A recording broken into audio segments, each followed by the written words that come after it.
Nintendo is in a really interesting position right now. They're coming off of what might just be the best-selling console by the end of its life, and the rest of the industry is on fire. Fun fact, Life is Strange Double Exposure won an award recently, and nobody was there to accept it because the dev team was fired. I've been worried about an impending crash ever since the industry got really good at firing people and ballooning budgets, but the entire time I believed Nintendo would be fine. In fact, I'll take it a step further. If Nintendo plays their cards right with the Switch 2, I believe they can fully take over the console market. So that's what we're going to be talking about today. How Nintendo can knock it out of the park with the Switch 2. First off, price. This is one of the most expensive console generations of all time. The cheapest available PS5 on GameStop.ca is $580 Canadian, or $655 after tax. But that's for the digital slim edition. If you want a disc drive with that, that's going to cost you another $113. Overall, you're looking at over $700. On the higher end,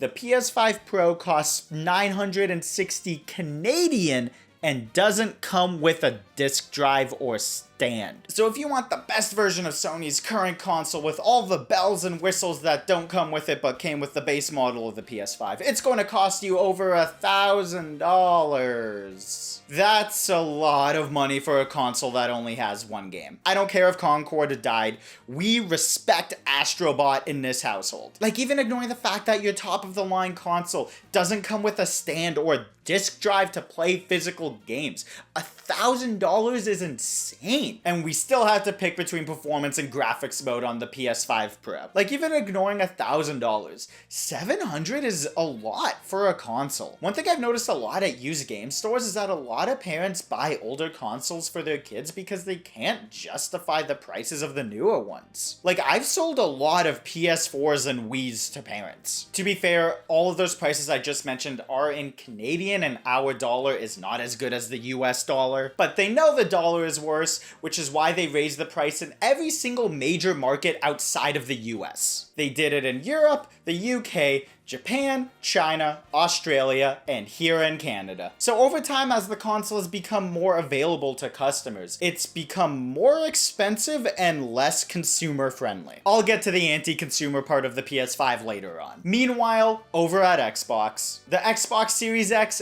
also got a price hike in every single major market outside of the US. This gen has been way too expensive, which is why I think the Switch has been selling so well this late into its life. Sadly, the console never went down in price. It's still sitting at $400 Canadian pre-tax for the base model and $450 for the OLED, which has me worried about the Switch 2's price. Personally, I would want it to be around $400 Canadian with a price drop coming to the Switch 1 models. Realistically, it's going to be over $500, and I'm really hoping it's not going to be over $600. Leaks are saying that the console is going to be stronger than a Steam Deck, and if we're using that as a frame of reference, we could see it being anywhere between $500 and $900 Canadian. The price of the Switch 2 needs to be less than the other consoles if Nintendo wants to dominate. If it can run stuff as well, if not better than the Steam Deck, and costs less than a PS5, it's going to be a very easy sell for Nintendo. The first part of that last line is another key thing for Nintendo. It needs to run stuff well. There's one thing you need to factor in about those leaks saying it's going to be more powerful than a Steam Deck. Games are going to be specifically designed for the Switch 2, so it will be running better on them. Because I believe right now, not everything is designed with a Steam Deck version in mind, so it can run into similar issues that come with different PC builds. And docked, people are claiming it's approaching the Xbox Series X. Before I keep going, please take the leaks with a grain of salt. Personally, I don't really believe leaks that much. Even if they're proven to be right, that doesn't mean the leaker had real info. It could have been a well-educated guess that was framed as a leak. The only reason why I'm bringing up the rumors now is because it's relevant to the conversation around the console's power. If the Switch 2 is stronger than a Steam Deck, when docked, it's almost as powerful as a Series X and a PS5, and costs less than those two consoles, it is going to look so good at a store. Especially if it has DLSS, cleaning up games and bringing them even closer to how the other consoles run multi-platform games. If it runs stuff nearly as well and costs less,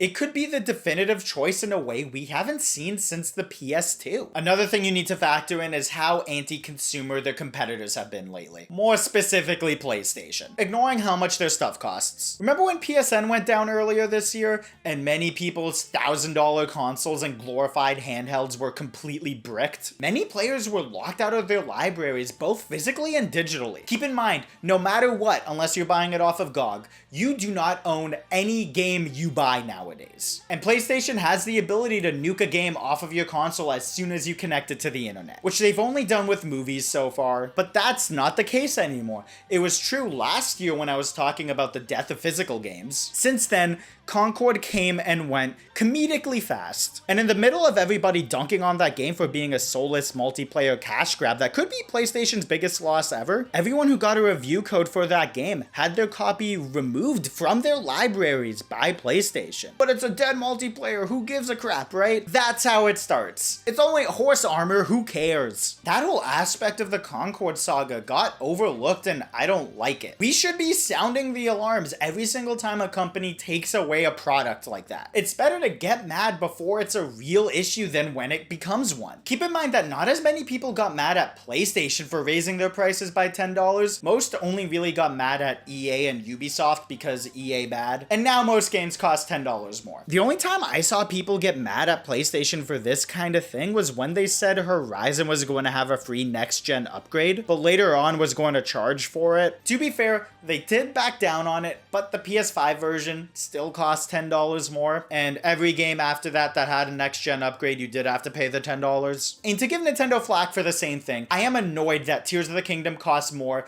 than Breath of the Wild. But people's inability to get mad at PlayStation for all of their anti-consumer tendencies during the Jim Ryan era led to this. Games don't cost more because of Ubisoft and EA. Games cost more because PlayStation got away with it. So please, get mad at them for taking away copies of a dead game. Them having the infrastructure to do so is scary. Get more mad that you need to connect your disk drive to the internet to play physical games on your $1,000 console. I'm still convinced that having to register a disk drive to PSN is their way of introducing DRM for physical games in the future. I think it's in the realm of possibility that when you buy a physical game, you'll have to link it to the disk drive, finally achieving the DRM Microsoft wanted on the Xbox One. I won't be surprised if they are building towards what Nintendo is doing with virtual carts, but with physical games. At least until they fully abandon discs. And at that point, I think there is no reason to pick console over PC. And like I said in that last video, if PlayStation has the ability to do all of this, so does Microsoft. The Switch 2 needs to be the pro-consumer choice right now. No DRM, and a hard commitment to physical games will be huge. Hell, they're already being way better with digital games than the others. The virtual cart thing they announced at last week's Nintendo Direct is both better and worse than what Steam offers for sharing games. With it, you can lend digital games to your friends, except I believe it needs to be done in person, much like lending a friend a physical game. It's better than the basic Steam game sharing because the person sharing the game with the other person doesn't have to be offline for them to use it. It's worse because it's limited to family members only and has to be done in person, which is my biggest issue with it, but it's still a weirdly good pro-consumer move. As someone who only buys physical, I hope it works with DLC. That's the only really annoying thing I've encountered when swapping between my Switch and Switch Lite. When the industry is rapidly trying to make us own less of the games we buy, seeing a company give us more ownership over our digital games like this is what we need to see. Also, one of the most pro-consumer things Nintendo can do with the Switch 2 is make the sticks on it Hall effect.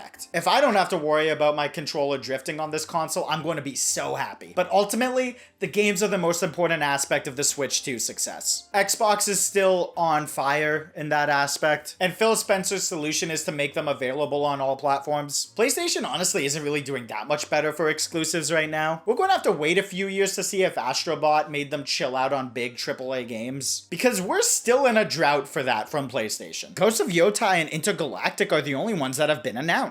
Considering the PS4 era conditioned their core into believing that those are the only games that matter, they basically have no first-party games coming out until further notice. If Nintendo's got a solid first-party lineup out of the gate, and if this is finally the Nintendo system that third-party games can run well on, it could be over. For me, Square Enix's output has been the only thing selling me on PS hardware as someone who doesn't care about their bread and butter. If they're done with exclusives and Nintendo's hardware is able to run their games, why why would I buy a PS6? This goes even more so with Xbox. Like seriously, if the Switch 2 can run multi-platform games really well, and PS5 and Xbox exclusives are going to end up on PC anyways, why would I buy the PS6 when it's going to be overly expensive and anti-consumer? Jim Ryan set PlayStation on a course that bloated development costs leading to the firing of devs, and them soft testing anti-consumer practices. Phil Spencer has flat out given up. Like seriously, the Xbox One screwed over Xbox so much that PlayStation can be doing all of the bad stuff that they're doing and no one would even consider them an alternative. Honestly, at this point, I'll be surprised if there is an Xbox. And while Nintendo does have their issues, like if they don't get off their asses and make a good online infrastructure, I don't think they're going to be able to go as far as I think they can with the Switch 2. But I think it's really telling that whenever people complain about the big three online,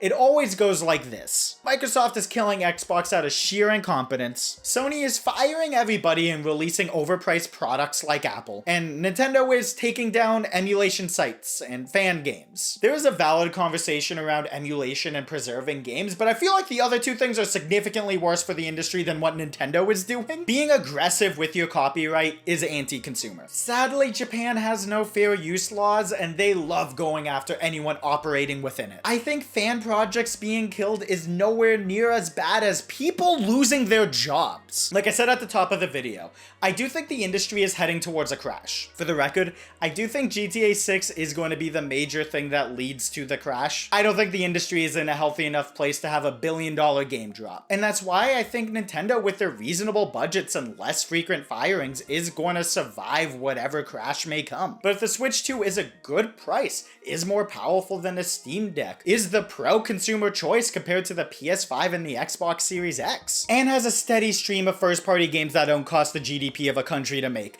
and solid third-party ports, they can fully take over the console market. And with the Switch 2 Direct coming up, possibly already out by the time you're watching this video, we may have a good look at what they have to offer for the console. Trust me, if they play it well, it's going to be a Switch 2 sweep. Do you agree? Think I'm an idiot? Comment down below. Like the video if you've noticed every single time I talk about the state of the industry, Jim Ryan always catches some deserved strays. I should really make a video about how he ruined PlayStation and Dip Day.